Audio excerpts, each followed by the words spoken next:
अस्सलाम नाज़रीन, पॉइंटर पीके के साथ मैं हूं आपका होस्ट आसिफ रशीद। मेरे साथ मौजूद हैं आज जवेद इकबाल हंजरात साहब, जो कि साहिवाल के बहुत ही सीनियर सहाफ़ी हैं और बहुत अच्छे स्पीकर हैं और एंकर हैं। तो आज उनसे सवालात करते हैं पाकिस्तानी मुल्की सियासत के हवाले से कि मुल्की सियासत के अंदर या मुल्की तारीख़ के अंदर कौन सा जो दौर है वो खुशहाल दौर गुजारना जाता है या माना जाता है, जिस दौर को हम सुनहरी रूह में याद रखते हैं। जी शुक्रिया डॉक्टर साहब। पहले तो मैं आपके चैनल का शुक्रिया अदा करता हूँ, पॉइंट आउट पीके का, कि आपने मुझे मौका फराहम किया सियासत पे बात करने के हवाले से। डॉक्टर साहब, मेरे नज़दीक जो मेरा नज़रिया, जो मेरा ख़्याल है, इसके मुताबिक जितने भी फ़ौजी जर्नैल आए हैं, आके उन्होंने हुकूमत की है, उसमें जो खुशहाली है ना, या जो फ़ायदा है वो ग्रास रूट लेवल तक पहुंचा है, आवाम तक पहुंचा, आवाम की दलील तक पहुंचा है। अगर उसकी निस्बत अगर जमहूरी दौर को देख लें तो जमहूरी दौर जो कोई भी है, मतलब वज़ीर आज़म कोई आता है, कोई सदर आता है, इसके अलावा मतलब प्राइवेट लोग जो सिविलियन आते हैं, उस दौर में करप्शन का राज जो है वो ज़्यादा होता है। मतलब इदारों में करप्शन होती है, थानों में करप्शन होती है, कचहरियों में करप्शन होती है, लूट मार का बाज़ार ज़्यादा गर्म होता है। और जो फंड्स वगैरह आते हैं कि नालियाँ पक्की की जाएँ, सड़कें पक्की की जाएँ, या कोई सीवरेज का निज़ाम बेहतर किया जाए, उसमें खुर्द बुर्द के बहुत सारे केसेस आते हैं, बहुत सारे मामलात आते हैं। हकीकी दौर जो हमारे पीरियड में गुज़रा है वो जनरल मुशर्रफ साहब का दौर गुज़रा था। उस पर मैंने भी काफ़ी सर्वे किया है, वो दौर भी देखा है, आवाम की राय भी ली। उसमें आवाम की हतमी राय यही नज़र आती थी कि ये जो दौर गुज़रा है ये खुशहाली का दौर था हमारा। उसके बाद जो जितनी भी जमहूरी हुकूमतें आई उनमें कोई ख़ास खातर का कोई फ़ायदा नहीं हुआ आवाम को। और जो हमसे बड़े लोग हैं उनसे अगर पूछा जाए तो जनरल ज़ियाउल हक़ का दौर याद करते हैं, अयूब खान का दौर याद करते हैं। इसका मतलब यही हुआ कि जो जितनी भी हुकूमतें आई हैं, आर्मी के जवान आए हैं, उनका दौर डेफिनेटली अच्छा गुजरा, आवाम को फ़ायदा हुआ उस दौर। यानी कि आपके नुक्ता नज़र से जो जमहूरी दौर है वो आप इसको बेहतर नहीं समझते, लेकिन ये फ़ौजी दौर है उसको आप बेहतर समझते हैं मुल्क के लिए? नहीं, इसका हरगज़ मतलब ये नहीं कि मैं जमहूरियत की नफ़ी कर रहा हूँ। जमहूरियत ही ऐसा मतलब एक टूल है जो मुल्क को बेहतरी की तरफ ले जाता है, गामज़न करता है तरक्की की तरफ से। लेकिन ओवरऑल अगर ये मैं आपको बता रहा हूँ कि जितने वज़रा आए हैं हमारे, उनका जो दौर है, उनके दौर में से जितने भी फ़ौजी जर्नैल आए हैं उनका दौर गोल्डन दौर था। उसमें आवाम को हकीकी फ़ायदा पहुँचा, उनकी दलील तक ये फ़ायदा पहुँचा।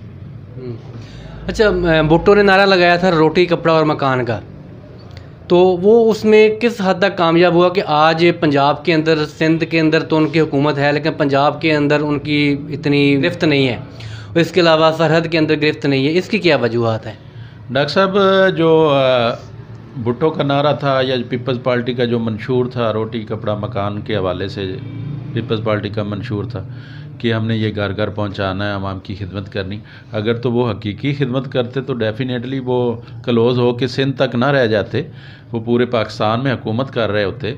यही तो अलमिया है कि ये नारा इनका कुछ होता है लेकिन उस पर अमल नहीं होता, हकीकी तौर पे उस पर अमल नहीं करते।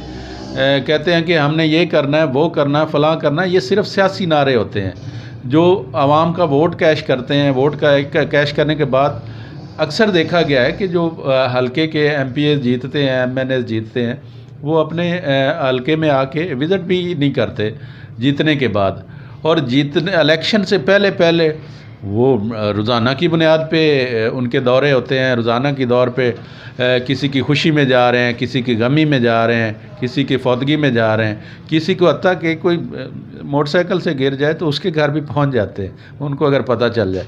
यही मतलब वो उल्टा हो जाता है सिस्टम। जब वो इलेक्शन हो जाता है, जीत जाते हैं, तो वो हल्के में नहीं पहुंचते। इसीलिए ये अगर पीपल्स पार्टी ने ये दावा किया था रोटी कपड़ा मकान के हवाले से, तो रोटी कपड़ा मकान हकीकी तौर पर अगर आवाम की दलील तक पहुंचाते, आवाम की खिदमत करते, तो वो क्लोज़ होके सिंध तक ना रहते, पूरे पाकिस्तान में हुकूमत कर रहे होते।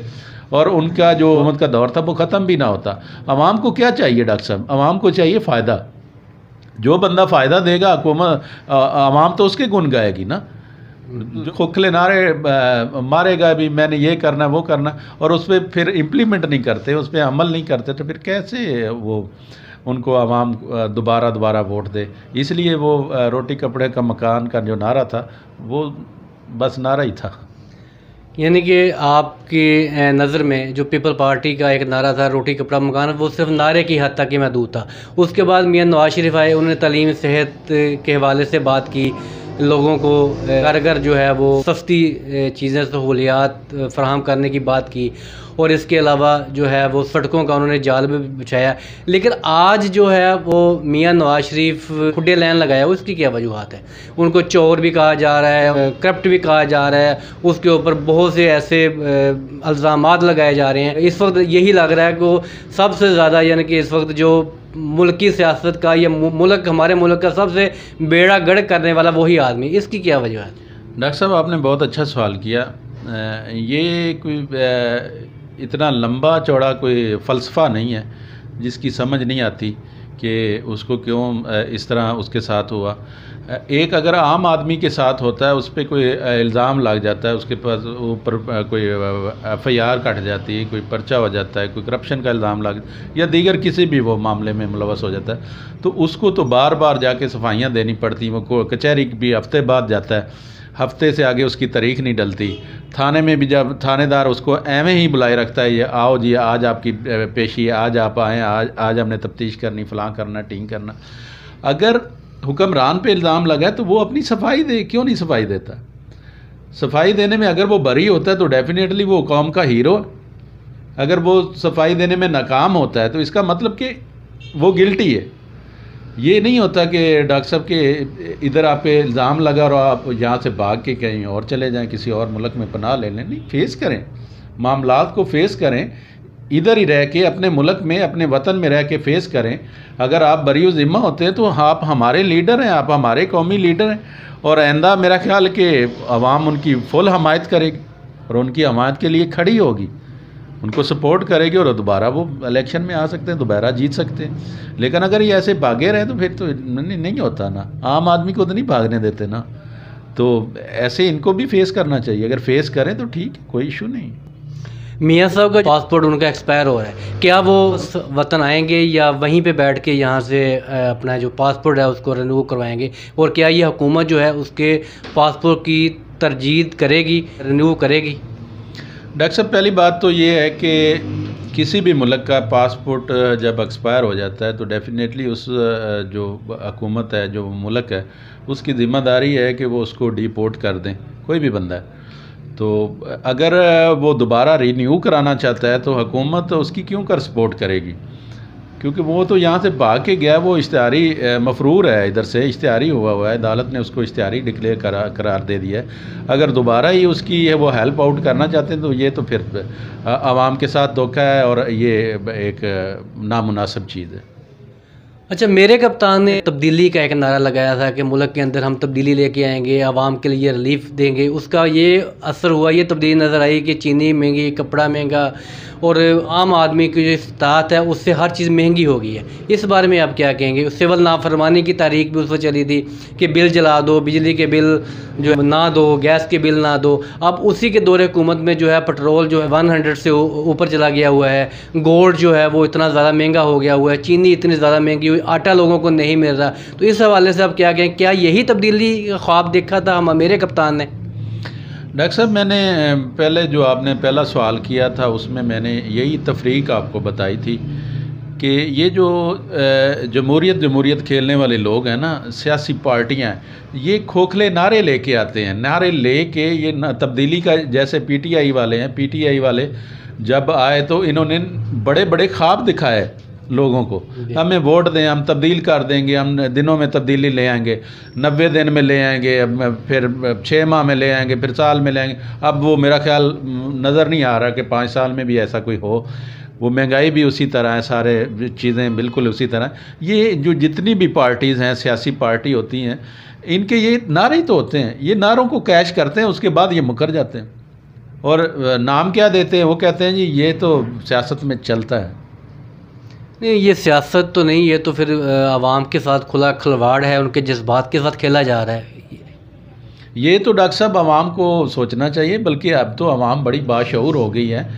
रिसेंटली जो ये जलसे हुए हैं, कोरोना की वबा का एक बड़ा स्लम्प चल रहा है, और दूसरी ये मतलब उसकी लेयर चल रही है, और इंतहाई ख़तरनाक है ये। बल्कि बार बार जो इंतज़ामिया भी कह रही है, हुकूमत कह रही है कि ये ख़तरनाक है, इंटरनेशनल लेवल पे ये बातें हो रही हैं भी ये इंतहाई ख़तरनाक है, इससे महफूज रहा जाए। लेकिन हो क्या रहा है कि जलसे जुलूस हो रहे हैं, किसी को कोई परवाह नहीं है, वो सिर्फ अपने मुफाद के लिए सारे कर रहे हैं। आवाम के मुफाद में तो कोई नहीं, कोई वहाँ पे ये नारा नहीं लगा रहा कि पेट्रोल सस्ता कर दें, डीज़ल सस्ता कर दें, कोई आटा सस्ता कर दें, चीनी सस्ती कर दें, ये नारा नहीं है। वो आपस की उनकी लड़ाइयाँ, और आवाम ने, वैसे आवाम बाशऊर हो गई है।